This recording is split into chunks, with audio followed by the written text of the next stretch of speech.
about how much it means to Las Vegas for you to spend so much time with us today. So we really appreciate you being here. Well, it's a big event for us, as you can imagine. So we have a lot of faith in this community, and it's a thrill to be here as part of the build-up for it. As I said to somebody, it'll be here before we know it. So we'll be back here celebrating the game before you know it. So thanks for all the hard work that people are putting into it. And I think this countdown clock in front of us is also adding to the stress of not only finishing on time, but making sure we're doing, making sure we're getting ready for the Super Bowl. So let's go ahead and take it back to the beginning. And I know a lot of people in this room had a lot to do with when, about 7 years ago, the Oakland Raiders at the time initiated discussions with officials in Las Vegas. If you could shed some light on the importance of those early discussions and what it's meant now to have Allegiant Stadium now paving the way to be able to host the Super Bowl here in Las Vegas. Well, you know, Steve mentioned it before, to have a franchise here, then have three of our biggest events as a league, you know, the draft, the Pro Bowl, and the Super Bowl now, and to have that all within really 4 years of starting to play here, and 7 years since those discussions began, that's really a credit to the people in this room, the leadership and the vision. And I think the early stages, obviously, it was different than where we had been in our past. But I think it was a recognition of how this city has evolved, grown, flourished, how important it is the sports that you've heard from already today that have made such an impact on this community. You've really become Sportstown USA. You really have. And that vision was set out. That vision was clear. We wanted to be a part of it. And I think when that happened, everything seemed to change. And the stadium obviously is a key component of that. It's one of the reasons we struggled in Oakland, is being able to get a long-term stadium that would work for us. The great news is this is home for us now, so we're glad to be here. It's incredible, incredible. Thank you so much. And before I forget, you all have cards on your table, and you can write any questions you may have for the commissioner. And not any question. Reasonable, appropriate questions related to the Super Bowl on your cards, and we'll be able to kind of look at those and ask some questions before the end of this segment. Before we move on, you already mentioned Pro Bowl, draft, Super Bowl. Do you remember a specific point in time when you or you know, someone on your trusted team? By the way, I have to give a shout out to Peter and your amazing team at the NFL for Peter and his staff. For working so closely with the Las Vegas Convention and Visitors Authority to get the Super Bowl here. But do you remember a moment when it was like, okay, this Super Bowl in Las Vegas could actually work here? I think we knew that almost at the same time we were making the decision on the franchise. This community has become so much more than just a sports town, so much more than it is really in many ways the entertainment capital of the world. So for us to be able to have that kind of platform, the stadium obviously it's our stage for the Super Bowl. We saw that almost immediately. As a matter of fact, Mark, as you know, Mark Davis really from day one said, when are we getting the Super Bowl? I don't think he'd even gotten into town yet, and he was talking about it. So that, you know, but I think all of our owners at the time understood we were going to be playing a lot of our big events here, Super Bowl included, right from day one. And I know that I think Jeremy mentioned, you know, Mark's bravery even in initiating the discussions to move the team here. And I do believe that when he moved here and the team and how we were embraced by the city and saw just the high level of customer service and hospitality, he knew it was something that he wanted the other 31 owners to be able to see. So, again, it's great that that's almost becoming a reality. In 2022, you described Vegas's hosting of the NFL draft as better than perfect. That's in quotes, better than perfect. That's I'm not walking back from it. No, it was fantastic. It's an incredibly high bar. So what are your expectations for Super Bowl 58? Better than perfect. You know, listen, I think the great thing about the Super Bowl is it's really a chance, not just for the NFL to use that as our biggest event, but it's a chance for this community and any community which hosts the Super Bowl to really be able to put their flair to it, to be able to do it Vegas style in this case, and really show everybody in the world what this community is all about. And we're excited by that. I know the Raiders are excited by that. You, I'm sure, have an opinion on that, but for our standpoint, there's really not a better combination. We're really excited by it. We're definitely excited to host the Super Bowl, and I think what you've been able to see this morning is just a willingness for so many teams and leaders and CEOs and presidents and people of all different types of organizations, and not just related to the Strip, but all around the state, really coming together to make sure this is going to be the best Super Bowl, of all time. And the Raiders are just so proud to be a part of it and to have the stadium be able to be the home to so many now new eyes, hopefully. I know we have F1 had a lot of eyes in Las Vegas. We're going to get an additional set of eyes on it, and it's a really proud moment for us to not only host the game, but obviously the long-term effects that it's going to have on our community and on our businesses. It's just as important as the game, at least for Las Vegans. I agree. And listen, I turn over at night about a lot of things, but not about Las Vegas being able to really pull this off with really great class. So we're going into week 14 of the season. What storylines in the NFL do you find to be the most compelling? Oh, it's always about the game for me. To see the competition. We've never had the competition that we've had in the league. They were talking before a little bit about who was going to win the Super Bowl or who was going to get to the playoffs. Nobody really knows, and I think that's great for the fans. I think that's great for events like the Super Bowl. I think it's great for our communities. I just believe this league has never had that kind of competition before. I think 71% of our games have been within 7 points in the fourth quarter. That's an extraordinary amount to see the competition that close and see all these young players. And I was in Jacksonville last night. Yes, I got in at 1:30 in the morning, whatever it was. But it was amazing to see these young quarterbacks step up and to play at an incredible level. So that's what's great about our game. We can't talk about young quarterbacks without giving a shout out to Aiden O'Connell, a rookie quarterback with the Raiders. He's doing a great job. There you go. There you go. With Las Vegas being the newest market for the NFL, what are your thoughts and kind of sights on expansion? There's been some public reports, obviously, about the growth of the international market with the NFL. Do you have any thoughts you're willing to share with the group? Well, growing internationally is really important to us, and I think it's one of our highest priority. Peter also runs that in addition to Super Bowl and our events. But it's something we believe there's great potential. We had 5 games internationally this year, 3 in the UK and 2 in Germany, and we're going to have another one next year in a new market. And so we're really excited about that. I don't see that as much as expanding the number of franchises as I do expanding the opportunity for people to really just enjoy football. And I go back to actually Vegas. I think that is also going to be really helpful for us in our international expansion because Vegas is known worldwide. And for us to be able to use this platform to talk about our game, to talk about flag football and all that's happening around flag football for young women and young men, to us it just gives us that stage, which is a more global stage, and that's where we want to be. Sure. It's global, it's inclusive, it's multi-generational, and I know that it's just best for the game. So let's switch a little bit of gears now and talk about our efforts beyond the game. Many of you know I'm a Las Vegas native. I grew up here.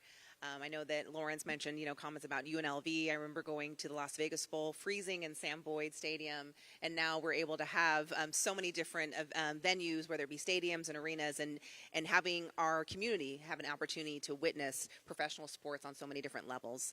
So let's talk about the legacy of the Super Bowl. The host committee has been able to travel to the last 2 Super Bowls, and we've been able to meet with volunteer committees and just been able to see firsthand the impact, the longstanding impact that it has on the community. Can you shed any thoughts on the NFL's position on how we can continue to make communities better when you're actually hosting a Super Bowl there? Yeah, I'm sort of giggling when she says freezing in Sam Boyd Stadium. Coming from the East, I'm not sure about freezing. I'll show you freezing, but at the end of the day, I think the thing for over 30 years for us around the Super Bowl was leaving a legacy that stayed well beyond the game. We didn't want to just come into a community, put on a great event, and then leave town. We wanted to leave something that had long-lasting impact. So we worked with the Las Vegas Super Bowl host committee as well as every other one since I think for the last 30 Super Bowls to really find what would work in this community. What are the needs? What are the priorities? And so we worked together, and I know I'd love to hear your perspective on this also. So much of it is integrating with the business community, with giving opportunities for minority businesses that can participate from a business standpoint in the Super Bowl, to have the Super Bowl experience, which is something that's available to everybody, not just the people who have a ticket to our game. We're going to open the first night of the week where we're going to have both teams all come in for their media night. That will be in the stadium. It will be an opportunity for this community to come in and see the Super Bowl players, see the coaches, to participate in this event. So this is a community event. We want to make sure this community feels proud of that, but also participates in that and also benefits from that after we go. Absolutely, Commissioner. To your point, we have, the head of the Las Vegas Chamber here, I know, is making sure we're having not only our large businesses, but our small businesses engaged in it, in the Super Bowl process. We have our Business Connect program that definitely gives diverse and women-owned businesses opportunities to be able to contract with the NFL. And the Raiders and thank you. And the Raiders in Allegiant Stadium, have wanted to even extend that. So maybe if you weren't able to actually participate in the Business Connect program, making sure we have a database of diverse and female business owners that we can continue to work with projects kind of going on in the future. So this is not only, something that will be obviously the biggest show and the biggest game on earth in February, but there has long-lasting impacts. And then your community relations and foundation team at the NFL are obviously second to none. We've been partnering with the Super Bowl host committees, kind of volunteer and community efforts team to make sure that all Las Vegans and everyone in Clark County is going to be able to have access to so many of the different events and activations that the Super Bowl has. So thank you for your partnership in that. Oh, no, thank you. We're going to plant trees this afternoon, I think, as I understand it. So. We are, and I may have to get another pair of shoes before we head out there, but I have to give a shout out to the mayor of North Las Vegas and the mayor of Henderson, who are also here. We've actually done tree planting events in both of those cities, and again, it's really a community effort with every single local jurisdiction that's going to be involved. For those who aren't familiar with the NFL's corporate social responsibility initiatives, there's several programs that roll out months before the game actually touches town, and one of those are the NFL green environmental programs that we'll be doing this afternoon and that we've done over the last couple of months or so. There's also Super Bowl ticket giveaways and to Las Vegas's unsung heroes, and the NFL host committee are also doing incredible work in the community. We also want to make sure that the stadium, to your point, is very accessible to everyone, and we've done that not only obviously through the NFL programs that you've highlighted, but whether it be through Raiders 5K events that we're doing for the community and making sure that when the race is done they have access to the stadium. This is a community stadium, and it wouldn't have been possible without the public investment, and we know that's always front of mind with everything that the Raiders are doing. We've also announced that Allegiant Stadium is now 100% powered by renewable energy, meaning that the Super Bowl will be fully powered by renewable energy. Can you share your thoughts or any? That's great news. And, we're also LEED Gold certified, and I think it's important for not just the Raiders, but other NFL teams that have really dug down in this initiative, obviously Seattle being one of them as well, to make sure that we're doing our fair share for the environment. So can you share your significance, the thought of your significance of that, and how does sustainability, what type of impact does that have, not only in the present, but of the future in the NFL? Well, I think it's our responsibility as any business, frankly. I think we all have a responsibility to our communities, and that's business individuals. And when we're putting on a big event, people don't think of it in that context, but we've been working on this for 30 years. And part of the efforts we have are to try to be responsible, again, to our environment and to our communities and make sure we're doing things the right way. So I think it's a huge step. My hat's off to the stadium, to this community for being able to put us in that position. But I think it's a big statement. I think when you put on events, you have to do it responsibly. And that's also, I think, a testament to a lot of the partners that the stadium and the Raiders have, whether it be the Las Vegas Convention and Visitors Authority, Caesars, MGM, and making sure that we're forward-thinking. And I don't want to leave anyone out because I'll start listing some Fountain Blues there, and I know that we have Wynn here as well. But, customer service focused is very similar to us being fan-focused and making sure that our fans have the opportunities to make sure that when they're engaging in our games or going to a concert or event, that they're doing so in a responsible way that has minimal impact to the environment. So let's turn our eyes to Super Bowl week. 330,000 people come to celebrate the Super Bowl week in Las Vegas on an annual basis. From the events to entertainment, restaurants, there's obviously no city like Las Vegas. It's as if we were built to host this game. So how would you compare the atmosphere and the buildup in Las Vegas to compare it to past Super Bowls? Are you Hearing any buzz from any owners? Obviously, we know Mark's excited, but anyone else around the office? Are there sponsors, broadcasters? Tell us a little bit about what you're hearing. I would tell you, and you heard from CBS, we have heard from more of our fans, from our business partners, about the excitement around this Super Bowl. So I would say the buzz, at least in our environment, is off the charts and never been higher. And again, I think that's a tribute to so much of what you've created here in this community. But I think that's going to continue and build, and I think it will be extraordinary. And we're thrilled. Peter and his team and the host committee are working on making sure everything goes well, which, as I said, it's a huge undertaking nowadays because so many people do come in who don't have tickets but want to be part of the atmosphere. They want to be part of the entire week. And I think that's really our biggest challenge, is to make sure that the operations go well as entertaining all the people who want to be here, be part of it, give them that opportunity. So when they walk away, they say, wow, Vegas was unbelievable, and the Super Bowl was a great experience. That's ultimately, and we don't really get too far ahead of that until Monday afternoon when everybody's out. And that, Peter's team working so closely with the Super Bowl host committee, it's really because of all of the volunteers that we have in this room that are working well beyond their day jobs to make sure that we're making sure that the events are in the right places, that we're contacting the right people, that the volunteers are in the right places, that we have, the right PR, media, and communication. So it's really been a team effort, and it's really been great to work with Peter and his team as well. We are thrilled to see Usher, who we're going to just go ahead and claim because he has a residency here in Las Vegas. So thank you for picking a Las Vegas. I'm sure he's going to claim Atlanta, but we're going to go ahead and say Las Vegas as the Apple Music Super Bowl halftime show. What do you look for when identifying halftime talent? And can you share do you know any details about his performance? Do you know what he's going to sing first? I know we don't want to give the bookmakers any lines or anything on what he's going to perform first or last, but is there anything you can give us about Usher and the halftime? Here's what I know. It's what I don't know, which is I don't know entertainment. This is not my thing, right? So we went out and got Jay-Z to partner with us, and so I have complete confidence in Jay-Z and Des Perez, who work on this year-round. We talk about it a lot. We exchange ideas. I have contributed one or two things, but they're really irrelevant for the most part. And the reality is it's become such a big part of the event. People engage. People join the broadcast to watch the halftime show. You all have seen how that's impacted us this season. Taylor Swift has had a little bit different twist to this season. And it's part of the entertainment value. So for us, it's all part of the show. I know a few of the secrets. Obviously, I'm sworn to them. But I will tell you, it's going to be worth every second of it. And they only have 12 minutes. So Bruce Springsteen put this in his book, but he spoke about it frequently, which is it was the most nervous he was before a performance than any performance he's ever done, which is saying a lot, right? Bruce Springsteen's done a lot of performance.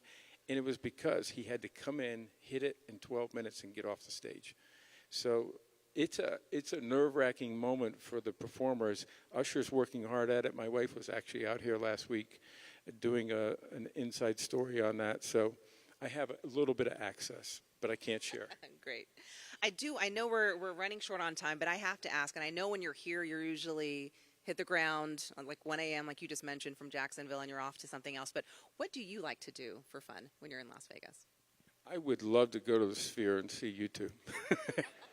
And I'm hoping I'll get that chance during Super Bowl week, but I sort of doubt it. But I'm going to try. Okay. We may know some people in this room that can definitely make sure that will happen. So before we turn it to audience Q&A, I don't know if there's been any questions that have been written down yet. There are reports that we're hearing. He's got a lot of cards. That Las Vegas could find its way into this natural rotation to be able to host Super Bowls in the future. What's natural rotation? What I just created. We don't have a rotation for Super Bowl, but I have no doubt that this is going to be a successful Super Bowl, and we'll be back here a lot for Super Bowls. Great. Thank you. Thank you, Roger. But let's go one at a time. Yeah, on Super Bowls too. Okay.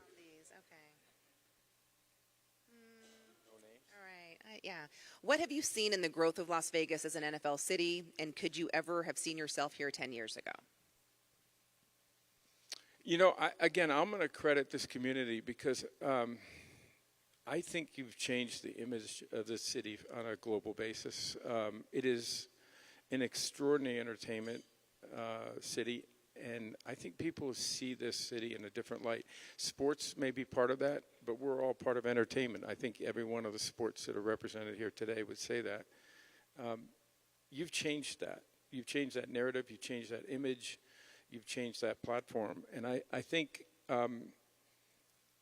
probably would not have said 10 years ago that I would see myself sitting here for a Super Bowl, but I'm not surprised. And I'm not surprised because I think the leadership here in this community saw the opportunity. It had the vision. It was determined to make it happen. And one thing I've seen, they get it done when they say they're going to get something done. And so that's a tribute to the people in this room and so many others who aren't in this room in this community. It's great. Give yourself a round of applause for that. So how is the demand, both fan and business-wise, leading up to the Super Bowl in Las Vegas compared to previous years in other markets? The ticket demand or demand in general? Ticket and demand in general. So advertising, CBS announced recently that the advertising for the Super Bowl were sold out already. I think it was the earliest we have sold out for the Super Bowl advertising. And that's not a cheap ticket, by the way. That's for 30 seconds. Somewhere between $6 and $7 million for 30-second commercial. Our tickets are off the charts, suites, club seats. We're not going to have enough inventory to take care of everybody in the demand. But that's somewhat natural, but I think it's happening sooner. And I think there's so many others that I think have not been part of the Super Bowl in the past that want to be part of this one. And, again, a tribute to Vegas for that. So tell us what's next. Give us 5 years from now and what you think the NFL will look like. I don't know if I can do it that fast, but I will say I'm a real I'm convinced that this game is going to be a global sport. Again, we were in Germany. We could have sold for our 2 games in Germany $4.5 million. 4.5 million tickets for the 2 games we had in Germany. They sold out in minutes, literally. Same with the UK. I think you're going to see a very global NFL, not necessarily with franchises, but maybe like F1 playing games on a global basis. And I see that happening in the next 5 to 10 years. And we're going to see an expansion of that this year, coming up this season. But I think that's going to continue to accelerate. And I think that's going to change the face of the NFL. And I think it's going to change the face of our sport. Wonderful. And, in that context, I'd like to add, we're really thrilled that flag football will actually be part of the Olympics in L.A. in 28. And I think that'll help in that because that's been an incredible growth engine for us internationally. We're seeing young girls, young boys playing the sport in flag football. They're incredible athletes, giving kids an opportunity to participate in active sports. In my view, is something that we all have a responsibility to, and I know that table to my left is all in on that. And I think that's really important. And again, not just because you want to be a professional athlete or you want to be a collegiate athlete. It's for what sports does for you. And it's to learning how to compete and learning how to make sure that you take care of yourself from a physical standpoint. Giving young kids the opportunity to do that is a passion of mine, and I think it's all of our sports are really determined on that. Not just playing your own sport, meaning I'm interested in football, but I also want to see them. I played football, basketball, baseball. I want to see kids playing sports. I think it's really important to their future development, and I know that's something that everyone shares. Absolutely. It helps bring people together. It helps with communication, collaboration, and making sure you have, your teammates back. So it's I'm told you get better grades, too, if you do a lot of sports. It didn't really work for me, but that's okay. Well, I think you ended up in a pretty good spot. So, with that, Commissioner, I really want to thank you for your time. Las Vegas thanks you for your time. And if there are any, kind of closing words or a call to action that you have for this community that really wants to make sure that we're going to host Super Bowl 58 in the right way, we'd love to hear it. Well, as I said, I'm not worried about you hosting this the right way. I want to thank you all because I know there's a lot of work that's already gone into this. someone said 58 days or 68 days, whatever it is, it's going to come quick.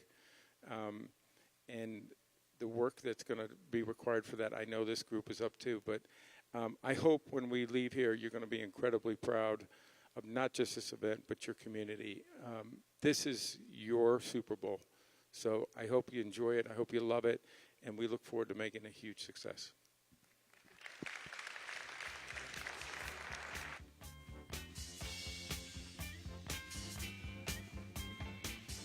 So introduce Executive Director of the Super Bowl Host Committee, Sam Joffrey, to the stage.